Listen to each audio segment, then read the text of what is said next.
7:32 de la mañana y hablamos acerca de la situación en las cárceles de nuestro país. Es que el último informe revela que desde enero hasta la fecha, 7 privados de libertad han fallecido en diferentes circunstancias.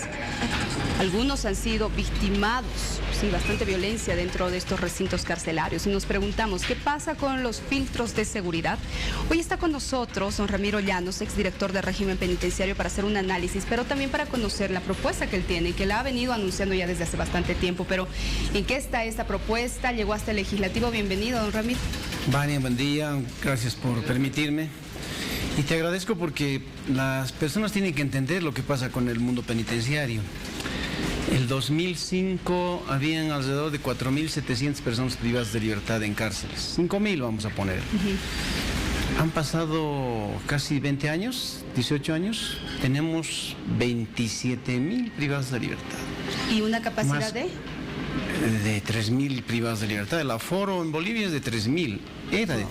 Y entonces hemos ido incrementando personas en cárceles y se han construido algunos ambientes penitenciarios, pero muy pocos en relación a esta construcción, a este número de personas. Si me permiten este punto, el tema de la construcción, y es que hay muchas voces que dicen, pero construya más cárceles modelos, pero hay también dificultades con el tema de los terrenos. Los municipios no quieren otorgarlos. No, Huacahuacán ha dotado 20 hectáreas, ha regalado 20 hectáreas y está dispuesto a regalar 7 hectáreas más para la cárcel de mujeres. Bueno. Aquí cerquita, en Palca, antes de llegar a Palca. Pero no hay la intención de tener. Entonces uno se explica por qué tanta población penitenciaria y las autoridades no toman atención a esto. La Ley de Seguridad Ciudadana dice que el dinero del IDH, que es el 10% de los hidrocarburos, se debe gastar en EPIs y en cárceles. Es decir, 50% debe construirse EPIs, 50% debe construirse cárceles. Pero solo se construyen EPIs que están abandonadas en todas las ciudades de Bolivia y no se están construyendo cárceles. Entonces, es el enfoque. No se prioriza la rehabilitación, se prioriza lo vertical, diríamos, lo autoritario o la instancia simplemente policial. Pero un violador, eso hay que cambiar. Un asesino en serie, como se lo denomina, ¿se puede rehabilitar? ¿Bajo qué parámetros? Sí, se han rehabilitado caníbales, se han rehabilitado personas de con muchos años de sentencia. Tú sabes, en Estados Unidos les dan sentencias indeterminadas, se dice 200 años, pero después de 10 años de estar en cárceles y demostrar conducta bajo un régimen de disciplina, esas personas salen y se los vigila cuando están en libertad. Entonces, nadie es irrecuperable, es el concepto de los penitenciaristas. Ahora, otra cosa es que tenga una personalidad, tenga un grado de psicosis, una psicopatía. Y entonces estas personas no deben estar en cárcel, deben estar en un centro psiquiátrico. Pero no dentro se hace de la cárcel, esa diferenciación, ¿no? Dentro de la cárcel debe haber una cárcel de máxima seguridad, maxi se dice, donde esas personas que cuando sale la luna llena les escuece la mano y quieren matar. Porque así es su personalidad, esa es su forma de ser, dañar al otro. Y entonces, para evitar que dañen a los otros internos, porque nos mandan ese tipo de personas a cárceles, se los debe aislar. Eso se llama en otros países psiquiátrico penitenciario. Nosotros decimos acá máxima seguridad. Entonces ahí tiene que estar el señor en resguardo de la otra población y más aún de los que están fuera de la cárcel. Pero eso no se hace, ¿no? No hay clasificación, pues, porque la Constitución dice que debemos clasificar a las personas privadas de libertad, pero no las clasificamos, las enviamos a todos los centros penitenciarios como una esponja, digo yo, la cárcel. Recibe a todos.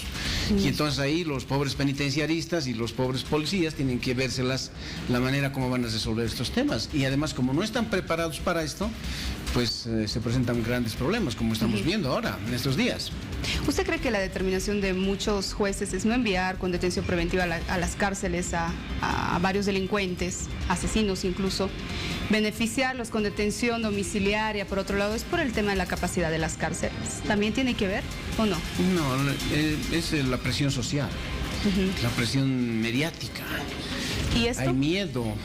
Sí, pero en esos casos graves, ¿no? En esos casos graves no podemos liberar a una persona que ha cometido una violación a una niña impúber, por decir. Ese es un caso atroz. Y entonces la persona tendrá que estar en detención preventiva. Pero otro delito menor, pues tiene que estar en domicilio, con vigilancia a través de medios electrónicos. No, medios electrónicos, teléfono fijo, matinal, matiné, tarde y noche te llaman a ver si estás en la casa. Hoy, ¿cómo hacemos el control? Solamente un día al mes, las personas van a hacer fila, a firmar un libro. ¿Cierto? ¿Qué hacen todo el mes? No los controlamos. En cambio, controlándolos vía Cotel, los tenemos ahí tranquilitos en sus casas. El problema es quién lo hace, ¿no? El personal que tenga que haber para Ese es otro tema. Mira, ha subido a 27.000 el número de privados de libertad y no ha subido el número de personal que atiende a los privados de libertad. Es cierto. Ahora, quiero mostrarle estas imágenes, por favor, de lo que está ocurriendo en El Salvador, las determinaciones del presidente Bukele. Mira a los privados de libertad cómo son trasladados, pandilleros. ¿no? Sí, es que es otra realidad. Es gente que mataba, es gente que daña a las personas, y entonces Salvador ha tenido que poner pues medidas duras, drásticas. ¿Pero son cárceles modelos? Las policías, los privados de libertad tienen que recibir su merecido, tienen que tener la experiencia de cárcel, tienen que estar bajo disciplina y tienen que estar en un área de ambientamiento con esa disciplina. Y una vez que se están en ese ambiente de disciplina, que es régimen cerrado, 1 mes, 2 meses, en este tipo de estilo, con principios mucho más democráticos en el caso nuestro, pero tienen que sentir esa presión, porque el privado de libertad entra a nuestras cárceles, lero, muchas gracias, vuelve a salir, violador por decir, vuelve a violar y vuelve a entrar. Sí.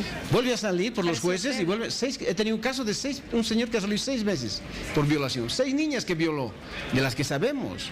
Y entonces no, la sociedad tiene que ser protegida. Bukele está tomando esa línea de defensa en su realidad. Nosotros también tenemos que tomar algo en serio, algo así. Ahora, usted me habla de disciplina, pero dentro de las cárceles también se organizan, ¿no? Y tienen sus líderes, por así decirlo, y hay pugnas de poder también. ¿Por qué se permite esto? Porque no hay seguridad interna, porque hemos abandonado esos espacios, porque ellos han hecho su submundo y ellos dominan las cárceles. Y entonces a la gente no le gusta tomar las medidas correctivas necesarias, porque tiene miedo a que vaya el defensor del pueblo, que hagan su motín. No, señores, de la orejita, régimen cerrado. Todos aquellos que quieren conductas en las cárceles, pues tienen que acomodarse. Y aquí necesitamos personas valientes. Por eso a veces yo menciono, nuestras autoridades en el mundo penitenciario tienen que tomar un vasito de corajina. Y esa corajina hay que pasarla a los senadores y diputados también para que hagan una ley que permita estos cambios. Y entonces tienes una población que te asusta, delincuentes, narcotraficantes, bandas, sicariato, y tú tienes que resolver esos problemas, tienes que tener el respaldo político y el respaldo de las instituciones necesarias. Pero si no tienes esto, pues la delincuencia te gana. Y eso está sucediendo en Bolivia, nos están ganando. ¿Hay corrupción dentro de la cárcel? ¿Del manejo de la cárcel? Bueno, es una pregunta obvia, es decir, la corrupción es al vómito. Con eso te digo todo. Se cobra por todo y por nada en las cárceles. Y si tú vas a la puerta y preguntas a las personas cuánto pagan por entrar, cuánto tienen que amollar para que les den el seguro de vida, etcétera, es corrupción. Yo lo he calificado así. Mira lo que digo, que ves algo, pones el dedo y salta la push en cárceles. Pero solamente reciben el dinero de esta corrupción los dirigentes de las cárceles. No, todo sube, pues. Por eso yo digo, si los corruptos son los delegados. Ah, muy bien, hemos hecho el estudio. No, habían sido también los que tienen las llaves de las cárceles, policías. Ah, muy bien, entonces, ¿quién te debe resolver esto? Comandantes. Ah, el comandante no hace nada, recibe dinero. Vamos a las autoridades, directores reciben dinero. No, supuestamente. ¿Por qué continúa así? Sigue subiendo el dinero. Diputados, había un caso que un diputado ha dicho que le han cobrado en la cárcel y que tenía que hacer sus negocios, sube a los políticos. Si no es así, demuéstrenlo, cambien las cárceles. Si la corrupción no llega a ellos. En el estudio que hemos hecho, Economía del Encarcelamiento, el dinero sube. Y el tema es que los políticos, los diputados, senadores, que, entre comillas, no les sube el dinero, bueno, pues tomen las medidas correctivas necesarias, porque la delincuencia está entrando, está penetrando esas instancias. Entonces todos normalizamos la muerte, normalizamos la corrupción, normalizamos la vida en los centros penitenciarios, todo está bien, y ahí están muriendo seres humanos. Por eso venimos aquí a los medios, Vania, porque mueren personas, son amigos, es gente de las ciudades, son nuestros vecinos, puede ser un miembro de este canal que por un accidente esté en la cárcel y tenga que sufrir esos hechos, ¿no? Bien. Eso hay que cambiar. Voy a cerrar con esto y con lo que dijo justamente el presidente de El Salvador. Dice, vean estos terroristas, ya no dan miedo, ¿verdad? Dice, exacto. Los criminales no causan ningún temor una vez que son despojados de la protección del Estado y de los políticos corruptos y organismos internacionales que los financian y los defienden. Para cerrar, ¿qué tiene que decir sobre esto? Sí, coincido plenamente, porque parecería que aquí hay complicidad de los organismos también, que supuestamente... ¿Dónde está el defensor del pueblo? ¿Dónde están las comisiones de diputados y senadores sobre derechos humanos? ¿Dónde está el ministro de Justicia? ¿Qué hace el ministro de Gobierno?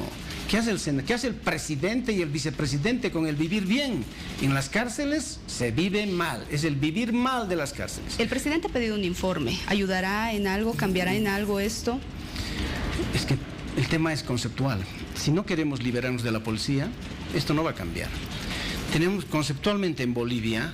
Tenemos que ir o hacia los niveles autoritarios, como vivimos hoy, cuarteleramente en cárcel, la policía domina, y tú has mencionado corrupción, todo eso, ahí está.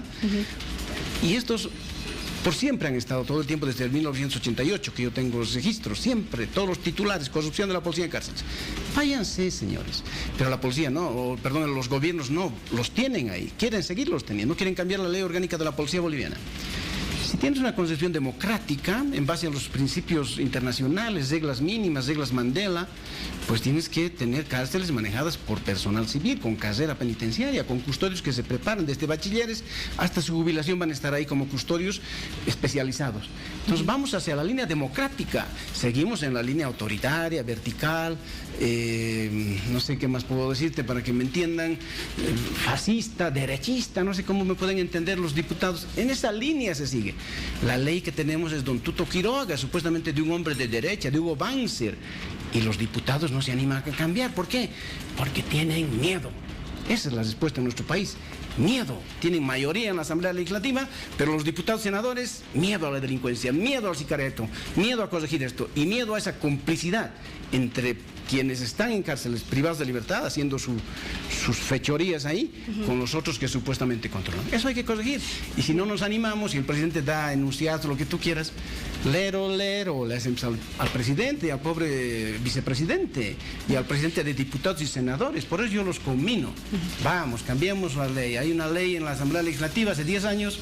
Anímense a reponerla porque tiene informes de gobernaciones, de ministerios, informes positivos. Vamos, ¿qué les cuesta? No esperemos que se maten en las cárceles. Don Ramiro, que me haya extendido. ¿Ya? No se preocupe, gracias más bien por haber estado con nosotros y hablar acerca de este tema. En fin, lo cierto es que vamos a esperar a ver qué dicen las autoridades, qué plantean, si se va a modificar algo, se va a cambiar algo. Mientras tanto, los hechos de violencia continúan. Y no solo de violencia, ¿no? Donde se planifican incluso atracos, robos, están en la cárcel, pero siguen delinquiendo. Lamentable lo que sucede.